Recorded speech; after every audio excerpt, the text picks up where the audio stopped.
Good morning students. आज हमें अपना जो अध्याय है जातिवाद और सांप्रदायिकता,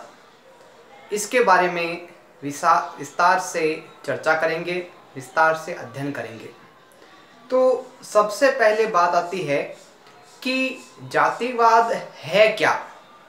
सांप्रदायिकता है क्या, और ये क्या वर्तमान समय की जो समस्याएं हैं वो है या प्राचीन समय में भी ये समस्याएं रही है। तो एक प्रकार से अगर कहा जाए तो जो जातिवाद और सांप्रदायिकता है ये वर्तमान समय की उपज नहीं है। प्राचीन काल में भी क्या है, ये समस्याएं है, उससे मनुष्य को जूझना पड़ा है। प्राचीन काल की हम बात करें तो हम देखते थे कि जाति के आधार पे, धर्म के आधार पे लोगों के साथ बहुत सारे भेदभाव किए जाते थे, और जिस जाति में संख्या ज़्यादा होती थी या जिस जाति के लोग ताकतवर ज़्यादा होते थे, समाज में उनका ही क्या है, प्रभुत्व था, उनका ही अधिकार था। तो एक प्रकार से कहा जाए तो क्या है कि एक जाति एक संगठन के रूप में कार्य करती है, एक दल के रूप में कार्य करती है, और वो हमेशा यही प्रयास उसका रहता है कि अन्य जातियों से वो श्रेष्ठ है, चाहे वो कार्य के मामले में हो,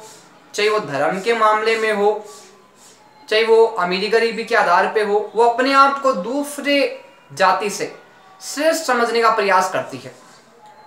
और ये जो जाति व्यवस्था है उससे पहले भी कुछ अन्य व्यवस्थाएं हैं वो हमारे देश में हमें देखने को मिली है। तो एक प्रकार से कहा जाए तो जाति है वो समाज को कमजोर करने का कार्य भी करती है, और जाति है वो देश को मजबूत करने का कार्य भी करती है। इसके जहां लाभ है वहां इसकी हानियां भी है। तो आज हमें चर्चा करेंगे हमारे 12th पॉलिटिकल साइंस का जो चैप्टर है अपना जातिवाद और सांप्रदायिकता पे, और उसका जो पहला जो बिंदु है वो है जातिवाद। तो जातिवाद क्या है, किस प्रकार से इसका समाज में प्रभाव रहता है, और किस प्रकार से ये भावनाएं उत्पन्न हुई है जातिवाद की,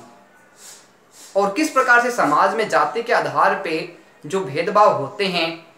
जो वोटों की राजनीति होती है, उसके बारे में हम आज विस्तार से चर्चा और विस्तार से अध्ययन करेंगे।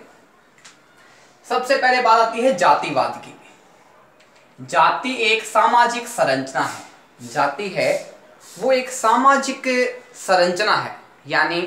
प्रारंभ से ही अगर हम बात करें तो जाति व्यवस्था है उसका स्वरूप हमें समाज में देखने को मिलता है। कुछ जातियां हैं वो अन्य जातियों से अपने आप को श्रेष्ठ समझती थी, और संख्या में अधिक होने के कारण निम्न जातियों के साथ हमेशा क्या है, भेदभाव करती थी, उनके साथ असमानता करती थी, उनके साथ किसी प्रकार का व्यवहार नहीं रखती थी।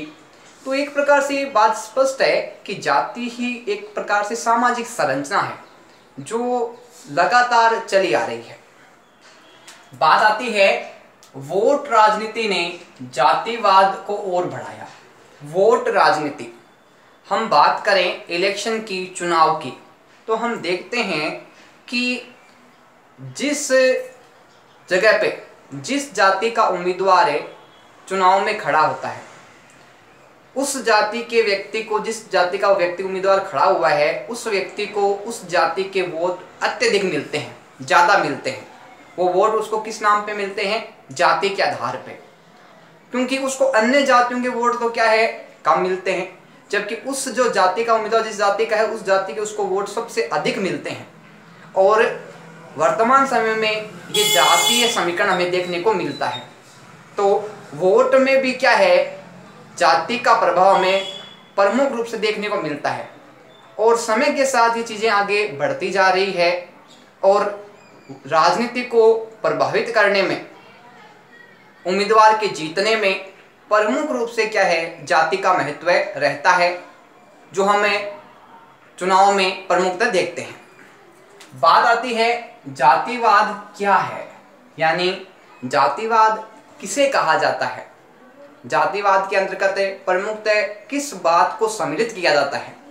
तो सबसे पहले बात आती है व्यक्ति का अपनी जाति के प्रति अत्यधिक लगाव, यानी जिस व्यक्ति की जो जाति है वो जिस जाति का है, उस जाति के जो अन्य लोग हैं उसी जाति के, उसके प्रति उसका लगाव रहता है, उसका प्रेम रहता है, उनके जो व्यवहार संबंध है वो अधिक घनिष्ठ होते हैं, जिस कारण भी क्या है जाति का महत्व है। आगे बात आती है अपने आप को अन्य जातियों से पूर्णतः अलग समझने की प्रवृत्ति। अब व्यक्ति जिस जाति का है उस जाति के साथ तो घुल मिल के रहता है, उसके साथ संबंध बनाए रखता है, लेकिन जो अन्य जातियां हैं, अन्य धर्म के लोग हैं, उनके साथ प्रमुखता क्या है कि अलग रहता है वो, या उनको अपने आप से अलग समझता है, उनके साथ संबंध रखने का प्रयास नहीं करता, उनसे दूरी बनाए रखता है और अपनी ही जाति को सिर्फ विशेष महत्व देता है। प्रशासन एवं राजनीति में भी जाति के आधार पर आचरण हो।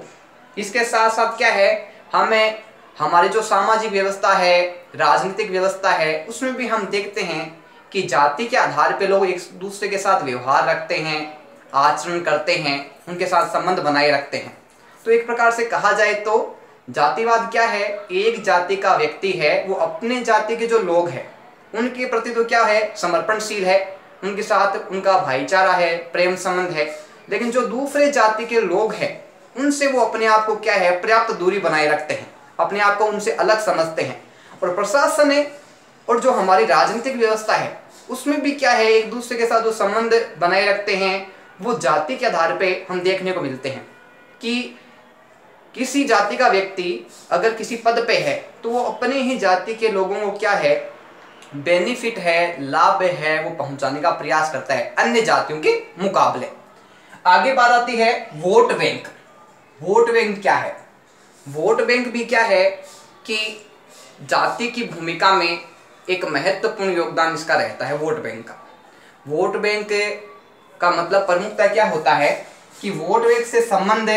समाज के उस वर्ग का है जो चुनाव में किसी